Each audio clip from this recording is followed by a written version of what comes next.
I'm Alex Sujong Laughlin, and on every episode of my new podcast, Try Hard, I'm talking to someone about something they've always wanted to do, but haven't. Yet. First, we dig into why they want to do it and what's been getting in the way. And then, we set a challenge for them. You can listen to Try Hard from Defector Media and Radiotopia wherever you find podcasts. This podcast is supported by The Real Real.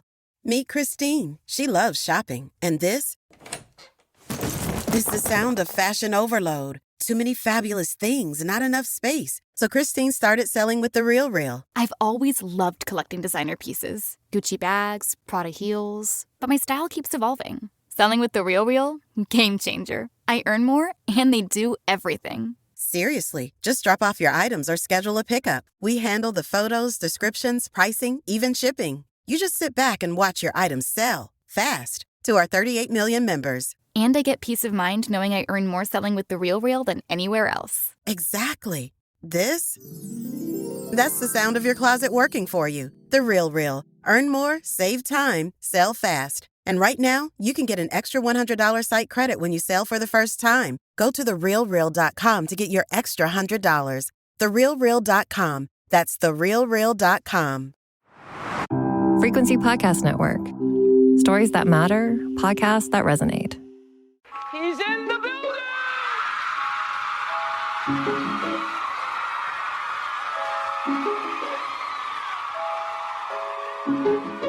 Drink the moment. Drink it. I said empty your mind. Coquettish and coy. Ow. Ow. What? Yeah, there's people that are dying. The wickedly talented. More than great. It was historic. Crack is Whoa. Oh, good for you. I have to apologize. One of the hottest. Hello, and welcome back to The Reheat, a podcast that re-examines the spiciest celebrity news and scandals of yesteryear and asks, how would we react to the same events if they'd transpired today?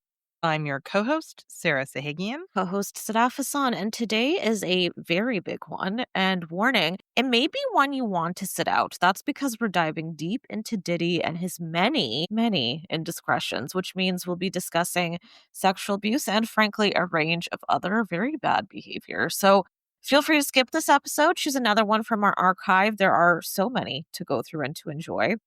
Now, Sarah and I have covered endless stories of meteoric rise and the ensuing unraveling. Few are as spectacular or as dark as Diddy's or Sean Combs' original name. He's gone from cultural tastemaker to accused criminal. Remember when they would call him a mogul? He made that a whole thing. Well, not really his reputation anymore. We are going to trace his ascent, the allegations against him, the trial that captivated the world and only recently came to an end, and all the implications for survivors, for the celebrities who've spoken up and have not spoken up, and the industry itself. But first, Sarah, tell me, how have you viewed Diddy over the years? Because he's had his eras, right? And even just his names have changed. He's gone from P. Diddy, Puff Daddy, Puffy. I think he even went by Love for a while. Like, he's done a number on us all, dare I say. Yeah, I mean, I'm not going to lie. I primarily cared about him when he was dating Jennifer Lopez as Jennifer Lopez's boyfriend. Like, that's what he meant to me. Right. And I never really had an emotional attachment to him. You know, some people will feel differently. And I'm not judging anyone who was emotionally attached to his music before we knew who he was. I mean, he was just not quite Mr. Jennifer Lopez, just J-Lo's boyfriend. What about you? I think me too, because I remember when they were both a thing, because we're millennials, like we were really through that whole period. And I loved her. And I just remember being like, he's her boyfriend? Yeah, really? I didn't get it. But then I understood that he was such a big deal. Like, I remember his brands. I remember Sean John was a huge thing in high school. Oh my God. And anytime he was on TV, he was pelting his vodka line, Ciroc. Like, these words used to just live in my brain all the time. He was such a big part of pop culture at the time, and he definitely had a massive influence on music. I don't know that I was a particular fan of his, but I know he had influences on what I did like. So let's get into that. And let's start at the beginning. Sean Combs, an original real name, was born on December 4th, 1969 in Harlem, New York. His father died when he was only 3 years old. He was raised by his mother, Janice Small, Smalls who juggled multiple jobs. He grew up in Harlem and eventually they moved to the Bronx. He attended Mount St. Michael Academy in the Bronx on scholarship. Then he enrolled at Howard University, all pretty good education, but he did leave before he graduated. His first steps in music were actually behind the scenes. Now, here's the thing with Diddy. He was a real hustler. He knew he wanted to be in music, so he really tried his best to find anywhere he could get a leg in. And so one of his first big little positions was an internship at Uptown Records. And then from there, he developed that into a role at A&R. And a lot of reps from that time said and still say, I mean, that he had a good ear for music. And he was also really verbal. Like he knew how to speak up and he knew how to pair artists together, what sound would suit who. Like he had a real knowledge for a lot of it and he was confident. Shocker.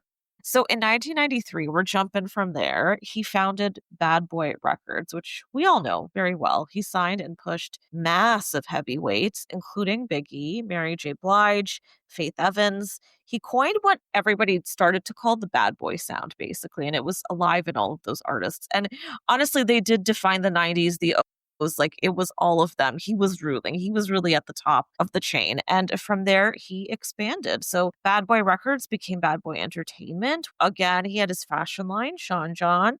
He had Ciroc Vodka, Revolt TV. He had book deals. He was doing it all. This is why people started to call him a mogul. It was a real big thing at the time for celebrities to basically have their own empire. He was kind of one of the first to do that. He was also very notable for bringing R&B and fashion together. Like he really figured out the intersection there and how to give it a really big platform. Now, as he rose, he also helped launch other careers. So for example, Usher. We love Usher, although also a complicated man. Now, in early 00s, Diddy's mentorship and collaborations played a role in shaping Usher's sound as well and his music trajectory, helping him form that pop R&B sound. He also had a hand in funding or nurturing younger artists, including in Justin Bieber's early development. But with outsized power comes scrutiny. Behind all of this, whispers were following. There was and there continue to be rumors that some of these relationships he fostered involved darker dynamics. Now,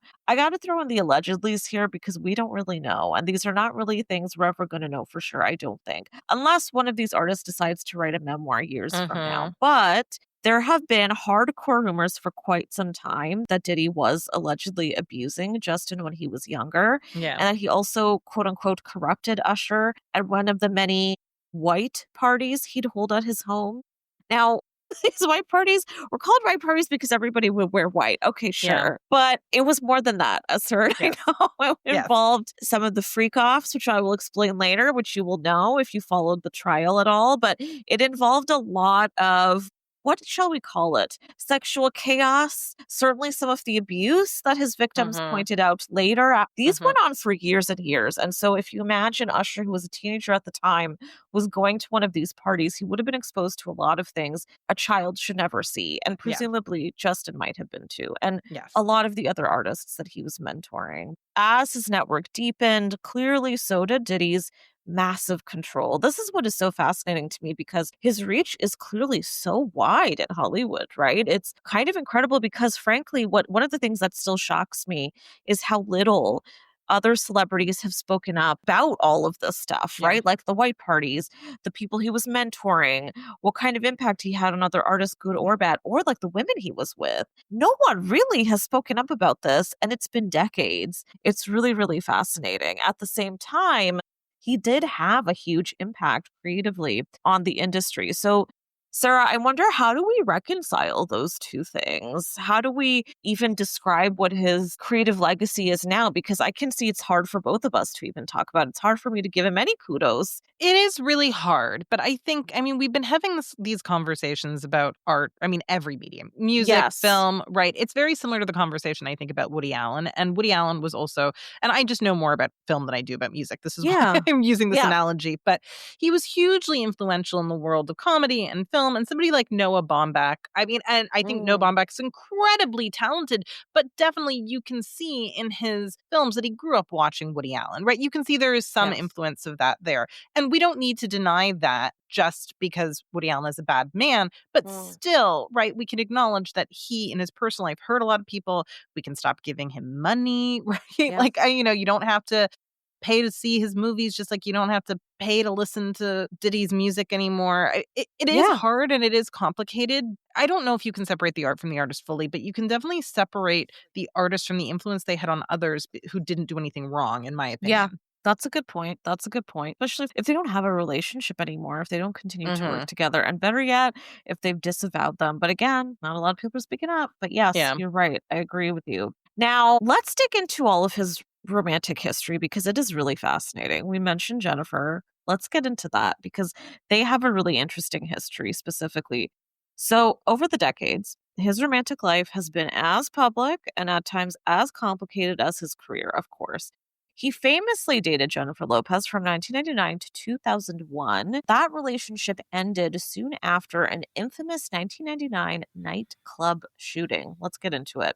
Now, this actually has been brought back into the spotlight quite a lot recently because of his trial, but it's interesting how quickly it got swept under the rug back in the 90s. Like, it was kind of huge when it happened, and then very quickly we all forgot about it, or at least that's how celebrities in the media treated it. So let's revisit it. On December 27th, 1999, Diddy and Jennifer were at Club New York in Manhattan when a fight broke out that quickly turned violent. Shots were fired inside the crowded nightclub, injuring 3 people. Police later found a loaded 9mm handgun in the car Diddy and Jennifer fled in, leading to both being arrested. Yes, Jennifer was arrested at one time. She was questioned but released without charges. Diddy, meanwhile, faced weapons and bribery charges after prosecutors alleged that he tried to have his driver take the fall for his gun. I believe it. His then protege, Jamal Shine Barrow, was also charged in connection with the shooting. And in the ensuing 2001 trial, Diddy maintained his innocence, insisting, quote, "I had nothing to do with the gun that night." He was ultimately acquitted on all counts, shocker, while Shine was convicted of assault, reckless endangerment, and gun possession and served 10 years or almost 10 years in prison. This is incredible. He really did take the fall. He took the whole fall. Now, this did spell the end of Diddy's and Jennifer's relationship. She obviously had to protect her own brand, and I'm sure she was horrified. However, I'm sure she was also exposed to other things during their relationship. Like, she must have seen stuff. But I feel like this whole thing was an early test of the public's willingness to separate his legal mess from his celebrity. Because again, the world buried it really quickly and everybody forgave him essentially. What I do want to remind everybody, though, and I feel like this fact often gets buried, is that one of the people who was shot has insisted and maintained since then that it was Diddy who shot her. And she said it was very clear. Like, I know that it was him. He didn't pay any time. He didn't have to do anything. Now, another extremely notable relationship in his life is an on and off, more than decade-long one with model and actress Kim Porter. The pair had 3 kids. She did pass away in 2018. It was kind of a sudden and surprising death that really rippled through the music community, which just shows how connected he was and how much people had connected also with her. He said it was a loss that was the most painful thing that's ever happened to me. Now, what's interesting about this, and again, I'm going to pad this with a big, heavy allegedly, because of all of the allegations that come out more recently, people have also started to question what if he was abusive towards Kim as well, allegedly. And of course, you can be a big conspiracy theorist and take that wherever you want because she did pass. People started to wonder if he was involved with that. I don't want to dig all that deep into that because that gets really messy. And again, we don't have anything to base that on. So Diddy was also romantically linked to Cassie Ventura for more than 10 years, from around 2007 until their breakup in 2018. It's that relationship, deeply marked by control, secrecy, abuse, that will later form the foundation of the criminal case against him. Finally, thank God.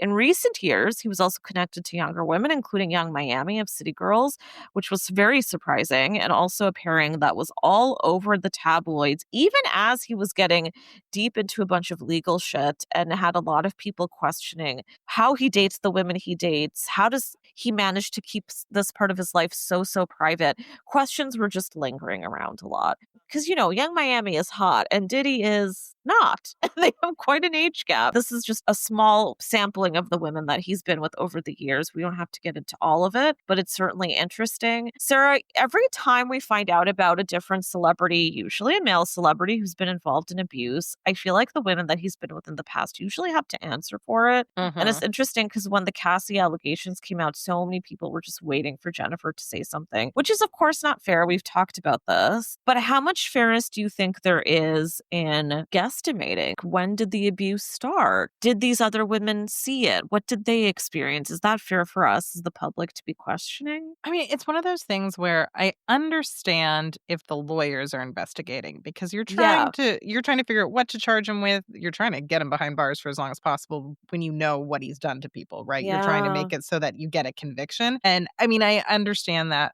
prosecutors can be problematic and they can do really bad things. In this case, this is somebody who should be in jail. And I think there's just overwhelming evidence of that. So I support their quest to get him behind bars. He is a danger to lots of young people. Yeah.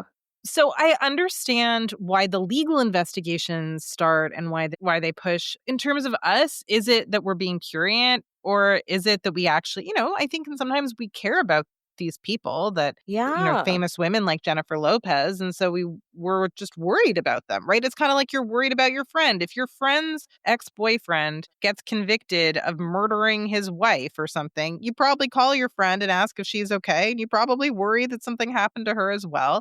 So this could be in part our parasocial relationships with celebrities. Yeah. It could also be the prurient side of us. I think it's a mix of so many different things. True crime, we treat like a narrative. We treat it like an HBO show. We treat it like we're watching Mayor of Easttown. And so sometimes people just want to know because they're curious. And that's human. It's not the best part of being human, but it's human. You're so right. So for Jennifer Lopez, she stayed pretty silent, which I think is honestly maybe the best call sometimes if you are a previous romantic person in someone's life who is being accused, and it's been over 2 decades since they were together as well. And sure, people change, but it reminds me of the Johnny Depp allegations, because do you remember Vanessa Paradis and Winona Ryder, who I love so much, typically coming out and saying, well, he never abused us, so we don't think he's an abuser. Now that's messy, because people can change for good and for bad, and just because it didn't happen to you doesn't mean it won't ever happen, right? But I do want to share, if anybody remembers last year Jennifer Lopez released, I gotta say I enjoyed it. It was campy as hell and kind of ridiculous, but her lengthy music video for This Is Me, it was called The Greatest Love Story Never Told. If anybody did catch that, and if you haven't yet, you could go watch it on Prime. Sarah's not about to, but I did and I enjoyed it. No, I watched it. It's just so cringe now because she got divorced. Right? I know, you're right. Oh my God, you're right. I didn't think about it that way. Okay. Well, although I will say, quick side note, Ben Affleck did join her on the red carpet this week for her new movie, which he helped produce. So anyway, okay. It's good we can find some laughs in this episode. Okay, in that music video, she depicts a range of her romantic relationships over the years. Now, I'm going to mention this, but again, it's an allegedly, because one of the relationships she depicts as a very abusive relationship. And it's pretty striking in the music video because she'd never talked about it before. So it led to a lot of speculation after about who is she talking about. Then we, of course, have the Diddy allegations happening. So a lot of people start to put those two together. But I do want to be clear. She's never said that was Diddy. She hasn't said anything since. But, it's worth noting. This was like a great time to take a quick little break. If you want to go watch that music video just to lighten the mood, please do. And then come on right back.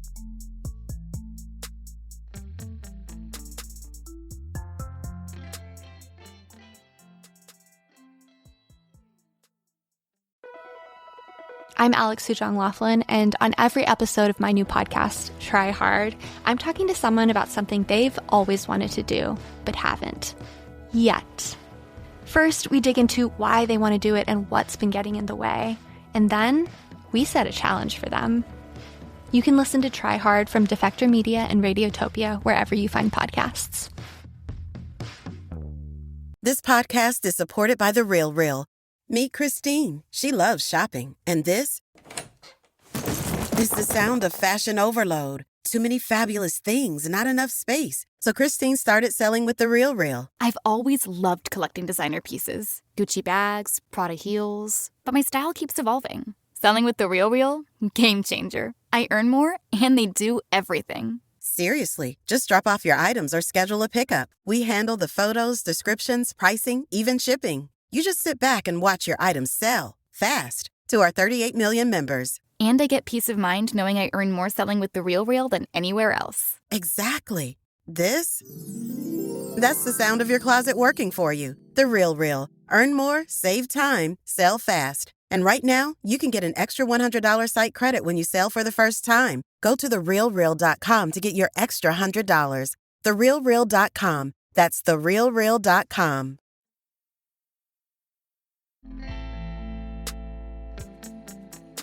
And we're back.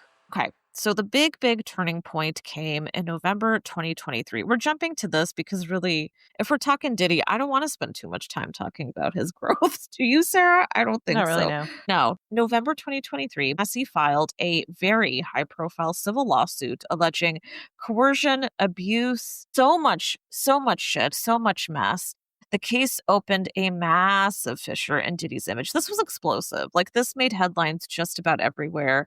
And the thing that really, I think, hit hard for everybody was that CNN had gotten a hold of a hotel camera footage from a lobby. I don't know if you saw it, Sarah, and frankly, I don't recommend anybody to watch it because it's quite difficult to watch.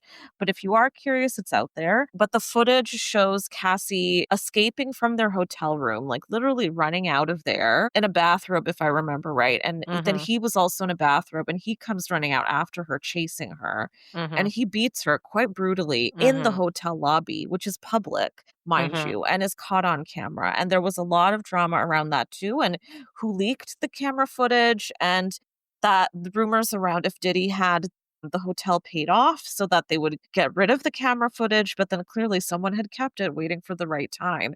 And I'm really glad actually that footage came out because I think it's what got people really listening and really believing Cassie, which of course shouldn't be so hard, but it is because this is a woman talking about her abuse. In September 2024, a federal indictment was unsealed. That he was charged with racketeering, sex trafficking by force, fraud, and coercion, and transporting women across state lines for prostitution. He pled not guilty. Bail was denied. He remained in custody throughout the trial, so it's been quite some time. The prosecution's narrative centered on what they coined those freak-offs that I mentioned earlier, which, if we're going to define it, this is how the court put it: meticulously orchestrated drug-fueled sexual events involving escorts, with Diddy as director, permitted or coerced by force or fear. Cassie had said that she'd been put through so many of these, they were never her choice. She never wanted to be involved. A lot of the time it was, as this mentions, with other sex workers, with multiple other men, with multiple other people she didn't know. And it's just brutal to even think about. Now,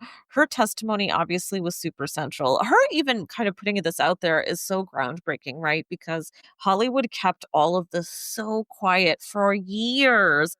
And so for Cassie to step out like this is, I don't even know the level of bravery this can take. Like, it's insurmountable and also probably incredibly terrifying because this is a vengeful man. One of the things she mentioned in her testimony was when she was dating Kid Cudi. And this has actually been a rumor that was out. And I thought there's no way it could have been true. So now she's saying in court that she was dating Kid Cudi, who I believe also testified. And she said while they were dating, Diddy was so angry because this was, I believe it was either one of their off again periods or was after they were over. He was so angry. He set fire to Kid Cudi's car. He had it set fire. He had it explode. And God bless Kid Cudi. Nobody was in the car, but it was clearly a veiled threat. And it also did push them to break up. But that's how terrifying and how powerful this man is. Like, this is the kind of shit you see in movies. That's the level that Diddy goes. Okay, so her testimony went on for hours. It was pretty fucking brutal. If you do want to read it, it's online. You can find it. But, you know, you're warned. She described humiliating, violent, coercive dynamics. She also testified to situations where Diddy would demand she have sex with male escorts while he watched. Defense attorneys pushed back pretty hard. They argued that many of the encounters were consensual, that texts and messages showed intimacy, that she was an adult participant. She said, quote, "I couldn't say no. I didn't want to make him upset." At the time, she said she loved him and she wanted to make him happy, but she felt scared of the violence that might follow and clearly did follow often if she upset him. He sat in the courtroom as she testified for hours, which is another level of violence, in my opinion, that she had to do this while he's sitting there looking at her and he's sitting right there, just feet away from her. I don't know. It's difficult to even think about. So the trial ran from May to just this past June. In total, there were 34 witnesses, over 29 trial days, and prosecutors framed essentially a vision of coercion, power exploitation, while the defense team framed it as a tragic intimacy, drugs, ego. But they kept hitting on the fact that it was consensual. It's that typical domestic violence storyline, right? Where the whole excuse is, well, she stayed. Well, she was there the whole time. And I don't think me and Sarah need to explain this because we've done it in other episodes, but it's not that simple to leave domestic violence. It just isn't. And if that's something you don't understand, Google it. Now, beyond Cassie, other women testified. A lot of them were referred to as Jane in court because they were also terrified of Diddy and whoever might come after them, because as we know, that happens. They described abuse, threats, drugging, control, physical assault. Her best friend, who she no longer has a relationship with because of her relationship with Diddy, was terrified and also was testimony to so many of the things she mentioned had happened to her. There were allegations of being threatened with release of recordings, being beaten, being dragged, being choked, being coerced under threat of professional retaliation. Defense lawyers attacked credibility. They emphasized again these goddamn text threads that they insisted suggested consent. They also brought up that maybe these people didn't remember everything really well, and maybe part of that was because of trauma, which I find very ironic because what is more traumatic than all of this? Sarah, I've mentioned a little bit about how I find so much of this so horrific. It's tough to even kind of go back and read all through it, which I did for this. You're welcome, everyone. But I want to know, what did you think and what did you feel when these allegations were coming out and when the trial was playing out? I don't know how much you paid attention, but what were your thoughts? I think that when stuff like this happens, if you're following it, because this is not the first time something like this has happened in the last few years, and it won't be the last. You feel devastated for the victims and you also feel tired, right? So Farrah Khan, who is an advocate for victims of sexual assault and domestic violence, she's Canadian, does great work, also a wonderful speaker. She often, when she posts stories about women who've been victims of sexual assault and domestic violence, she will just say, I'm tired. And because that's how you feel, right? It's so frustrating. We've been trying to improve the situation for all women for a long time. I mean, for a long time, the activism was centered along white women, but wonderful activists like Farrah, who's also a woman of color, have been trying to make the conversation more inclusive and more diverse. But the truth is, it just keeps continuing, right? Yeah. And so it's very frustrating if you follow these things. It's really hard, I think, for everyone. Obviously, it's hardest for the victims. But so many women have been impacted by domestic violence. It's also triggering, right, for a lot of people. And so when you see situations like this, where you see people talking about how it could be conspiracy theory and maybe the victims are lying, that's really hard for a lot of people, even if it's not hard for you.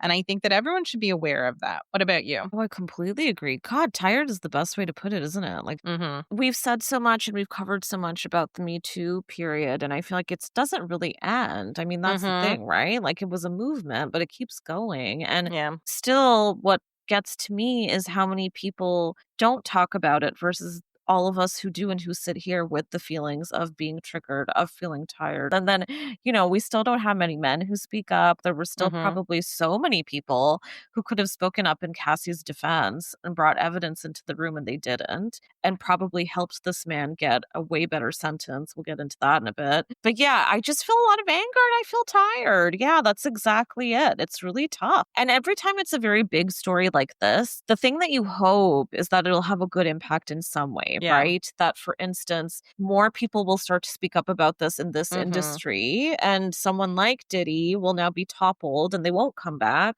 But it's really hard to have faith in that with each time. It doesn't happen. That's the thing, right? Like it's so rare that it happens. There's so many people who it looked like we got justice and then we didn't. I know. I want to be more optimistic, but it's tough. Let's get into why I'm not as optimistic. So, on July 2nd, 2025, after roughly 3 days of deliberation, the jury reached a split verdict somehow. They found Diddy not guilty on racketeering, conspiracy, and sex trafficking by force, fraud, coercion, but they did find him guilty on 2 counts of transporting individuals for prostitution. So, in other words, exactly what it sounds like, moving women across state lines for those acts. Now, in sentencing, just this past week on October 3rd, the judge gave Diddy 50 months. That's 4 years and 2 months minus time served in prison, plus 5 years supervised release and a $500,000 fine. Wow. Wow. 4 years, Sarah. 4 years. I'm not an expert, but it sounds like that's probably the maximum penalty you could get for that crime, which, like, good on the judge. I guess so. The judge was very, very insistent that Diddy needs to show some kind of accountability. Yeah. Diddy's team wasn't exactly the most thrilled, although personally I feel like he's lucky he got away with this little. Yeah. And this entire verdict is ludicrous in my mind. But this man needs to burn under the ground of the jail, in my opinion. But anyway, I will say this. In court, he did deliver an apology. Brace yourself. He said, quote, "My actions were disgusting, shameful, and sick. I was sick from the drugs. Domestic violence will always be a heavy burden that I will have to forever carry. I lost my self-respect. I have been humbled and broken to my core." I don't know. It's a tough thing to digest and really believe because this abuse went on for a decade with Cassie, and we don't know how many other people it happened with. So sorry, buddy, I don't buy it. Now, within hours, his camp filed a notice of appeal. Of course, they argue that the judge impermissibly considered conduct the jury expressly rejected. They also requested that Diddy serve time in a New Jersey prison, given its drug treatment programs and because it's closer to his family. By the way, interestingly enough, his children were present through most of the trial. They sat there and they watched and they listened to a lot of this. I can't even imagine. As of now, his appeals remain pending. That could change soon. We'll update you when it does. But, I have to say, one of the reasons I remain pessimistic is because a lot of these celebrities get off pretty early too, don't they? So that's a possibility here. Yeah. And it's hard. I mean, this is why I couldn't be a judge. Yeah, it's a brutal job. Right. So the judge is being accused essentially of basically being biased and trying to punish things for things he didn't have the right to punish Diddy for based on the verdict. I just want to say I'm not a lawyer. I'm not a legal expert. I'm certainly not a legal expert about America. But if that's the maximum sentence allowed for a crime, he's not out of bounds to give someone the maximum sentence, in my opinion, right? So this to me seems baseless. However, Diddy can afford great lawyers and he can afford to throw money at this problem. So he might win his appeal. I don't know. But I just want to say, Judge Supermanian, I am on your side here. And thank you for saying his name, Judge Aaron Supermania. He did a good job, I think, in terms of actually also verbalizing that, like, bro, you got to work on this. This is not good. He made a lot of great comments in court, especially during that final sentencing. But I'm with you. Like, if that is the max, what were you expecting, guys? Like, again, this is a victory, I think, for Diddy, really. But I guess Diddy would like to go home now. Well, I mean, I guess so. It's like, yes. And this is how entitled he is, right? Where it's like the best outcome, really, given how much evidence there is, right? He's like, no, thank you. So, I mean, I feel like anything more than like house arrest probably would have offended him. And even then, if he'd gotten house arrest, he probably would have had an appeal so he could like go eat at per se or something, right? Like this is a man who's used to getting everything he wants. He's clearly very entitled. The fact that he had his kids there, he felt like his kids needed to watch this.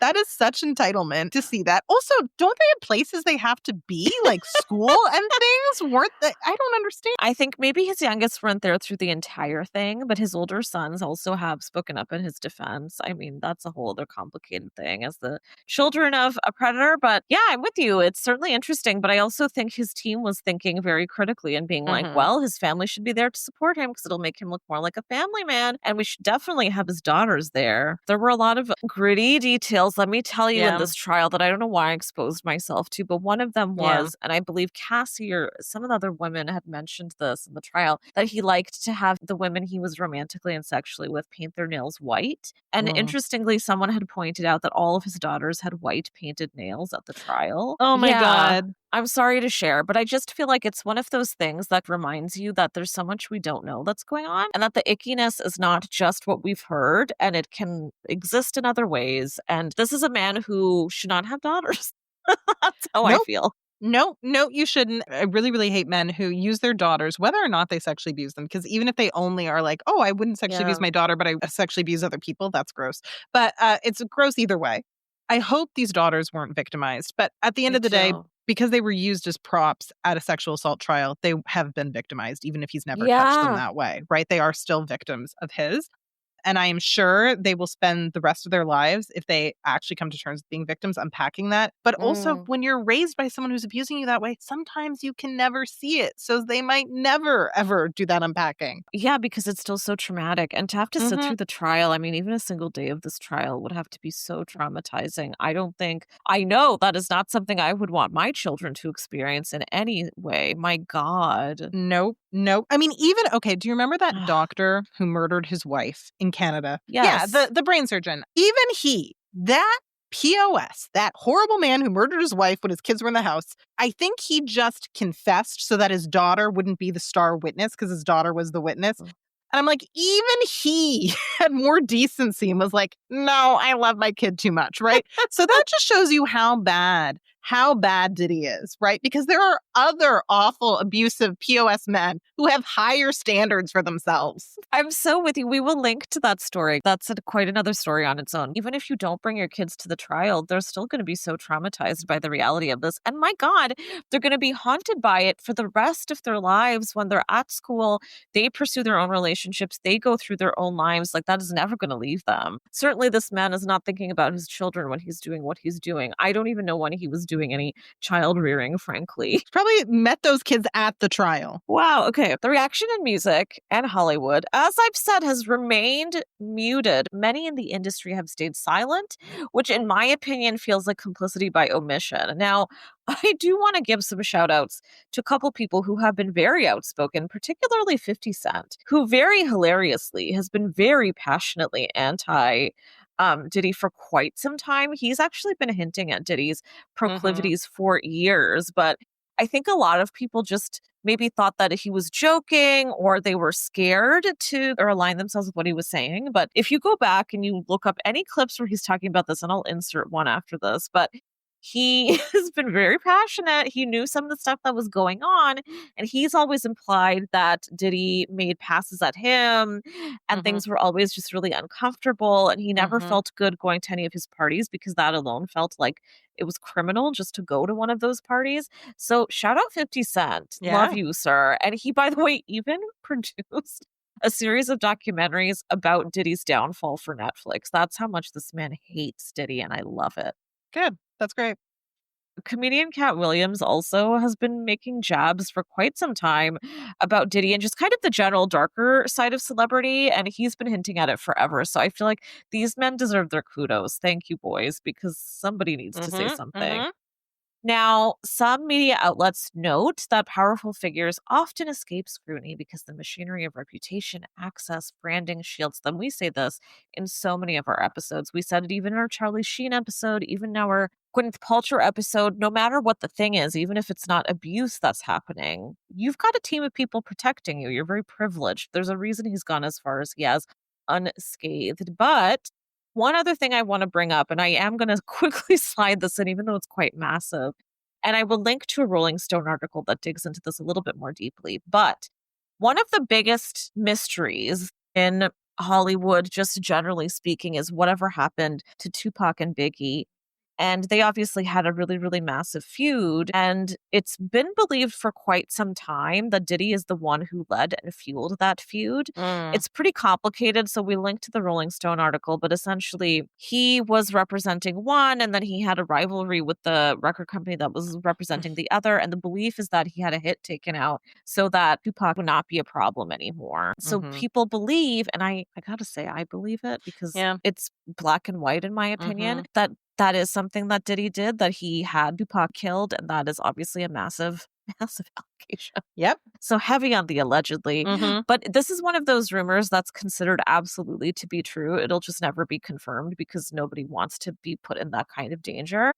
But I will link to the Rolling Stone article. It details everything. It's quite a lengthy but really fantastic piece that I'm fascinated by because it was published during Diddy's trial. And I feel like that's interesting in itself, that not even the media world felt comfortable putting something like that out there until this was happening. It's been decades and nobody felt comfortable, even in the media, to say this until now. That's how impactful something like this is. This is the legacy of Cassie, in my opinion. This is how much of difference these kinds of things make. That's a lot of blood on Diddy's hands. Allegedly. Just allegedly. saying. Okay, so Sarah, a few big questions for you. Where the hell does this trial leave us? Where does it leave Cassie? Do we think Diddy's coming out of this in short time back at it? Does this mean that consent has no basis when it comes to fame, when it comes to privilege? Yeah, I don't know. I mean, I think that probably his career will be over. I think he'll get out sooner than he should. And I think probably his career will be over, but I think it's not going to be over, I think, because of this. I think it's going to be over because he's old, right? And so in the music industry, you're only relevant for so long, and in the fashion industry and anything he's ever done, right? If your brand doesn't stay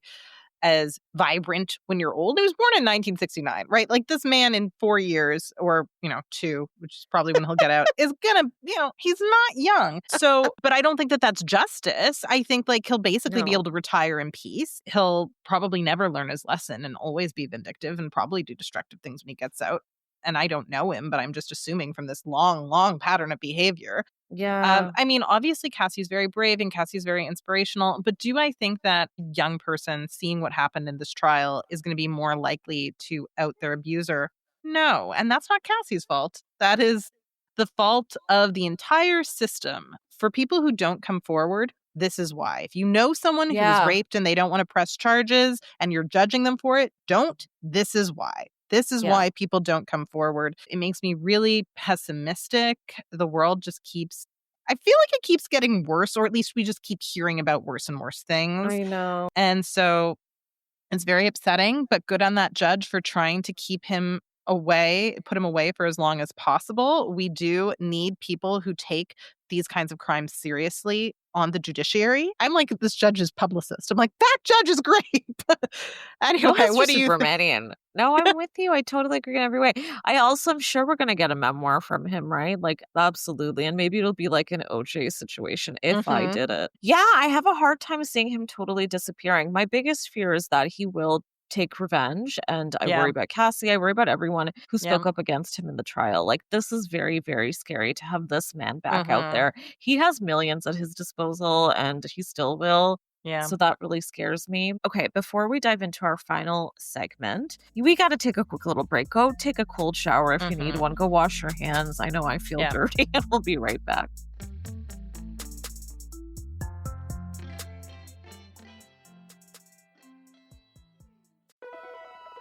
I'm Alex Sujong Laughlin, and on every episode of my new podcast, Try Hard, I'm talking to someone about something they've always wanted to do, but haven't. Yet. First, we dig into why they want to do it and what's been getting in the way. And then, we set a challenge for them. You can listen to Try Hard from Defector Media and Radiotopia wherever you find podcasts.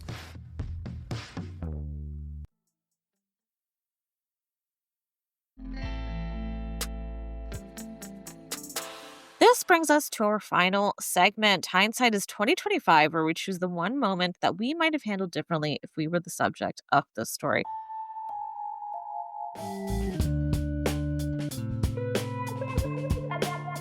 I shouldn't have done that. I mean, Sarah, this is like our Charlie Sheen one where it's just like everything, everything. Obviously, I know everybody would want him to have a harsher verdict and sentence. But what I will also add is that I just wish that more people spoke up, and I wish men had spoken up, because I know there are a lot of people that know what this man gets up to and has gotten up to, and they didn't say shit, and they should be so ashamed of themselves. Sarah, what about you? I mean, obviously I would have done everything differently. I mean, the thing that disgusts me more than anything else is that he had his kids at the trial. That's a whole nother level of, I mean, I'm not a psychologist, but narcissism, where it's you don't even care about your own children. You care literally about no one but yourself. But he should not have done anything he has done. We just want to make that clear, that that's not a tacit endorsement or apology for anything else he's ever done. No. We are not Diddy apologists. This is one of the ickier stories we've done. Like, you know, Marilyn Manson, also very icky. It's hard to talk about these things, but I think it's important because people need to be aware of what happens to victims, how common abuse is, and also why people don't come forward, because the process is awful. And even if you have a good judge, you might not have a good jury. And even if you have a good jury, you might not have a good judge. Both those things really have to be in alignment for victims to get the justice they deserve. And our system is so broken that that rarely happens. Well said. Now, before we wrap on that beautiful note, I want to read a statement from Alex Fine, who is Cassie's husband. And he released this just after the first week of testimony, and I just love it so much. And I feel like it's a really good final note because I want them to also have the final word. So this was addressed to Diddy, quote, and all of those who helped him along the way. Delicious already. So Alex said, "Please know this. You did not break Cassie's spirit, nor her smile that lights up every room. I have felt so many things sitting there. I have felt tremendous pride and overwhelming love for Cass. I have felt profound anger that she has been subjected to sitting in front of a person who tried to break her. I did not save Cassie, as some have said. To say that is an insult to the years of painful work my wife has done to save herself. Cassie saved Cassie. She alone broke free from abuse, coercion, violence, and threats. She did the work of fighting the demons that only a demon himself could have done to her. All I have done is love her as she has loved me." Beautiful, beautiful statement. And they also have children together. They're happy together. Beautiful little family. So go Cassie. She's the star of our episode. And this brings us to the end. Thank you to all of our wonderful listeners. You can listen to more of The Reheat for free on the Seeker app.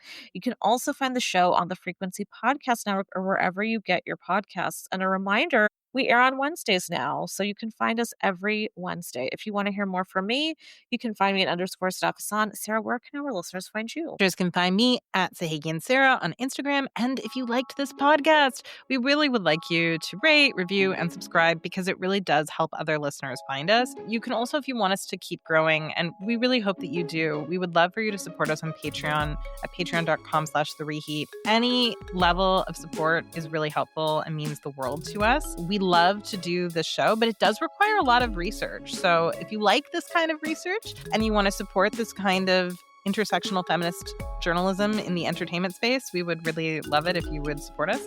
We've got a lot of goods in store for you, so we'll make it worth your while. Thanks for listening.